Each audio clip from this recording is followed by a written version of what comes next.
Halo anak-anak, kembali lagi dengan Miss Yulia. Kali ini kita akan belajar tentang gagasan pokok dan gagasan pendukung dari suatu teks. Namun sebelum mempelajarinya, alangkah baiknya kita mempelajari tentang unsur-unsur pembangun teks. Adapun unsur-unsur pembangun teks adalah yang pertama yaitu paragraf atau alinea. Paragraf adalah bagian teks yang memuat suatu gagasan pokok dan gagasan pendukung yang ditandai dengan kalimat yang menjorok ke dalam. Unsur yang kedua adalah kalimat utama. Kalimat utama adalah bagian paragraf yang berisi gagasan pokok. Kalimat utama dapat terletak pada awal paragraf maupun di akhir paragraf.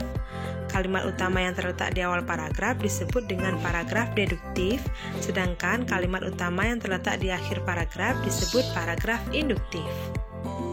Nah, unsur yang ketiga adalah kalimat penjelas. Kalimat penjelas adalah kalimat yang berisi penjelasan rinci tentang kalimat utama. Biasanya kalimat penjelas memiliki lebih daripada satu kalimat. Nah, sekarang perhatikan paragraf berikut. Dari paragraf tersebut, kalian bisa menentukan kalimat utamanya yang terletak di awal kalimat dan kalimat yang lainnya disebut sebagai kalimat penjelas. Nah, sekarang kalian bisa mempelajari apa sih itu gagasan pokok dan gagasan pendukung.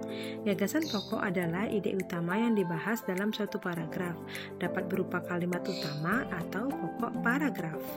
Nah, gagasan pokok tersebut ada yang langsung terdapat pada kalimat utama yang dimana disebut sebagai informasi tersurat, dan ada yang berupa rangkuman dari kalimat utama yang disebut dengan informasi tersirat.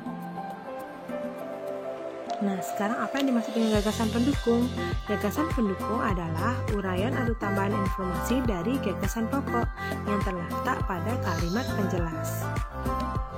Nah, sekarang bagaimana cara menentukan gagasan pokok dan gagasan pendukung?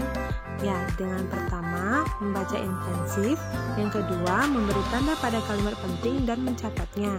Yang ketiga, membuat pertanyaan dengan menggunakan kalimat tanya, apa, siapa, kapan, dan sebagainya. Dan yang terakhir dengan membuat kerangka teks. Nah, sekarang perhatikan dari analisis gagasan pokok dan gagasan pendukung dari paragraf tersebut.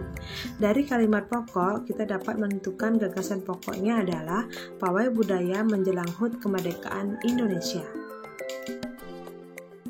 Nah, contoh lainnya lagi yaitu mengenai teks pawai budaya.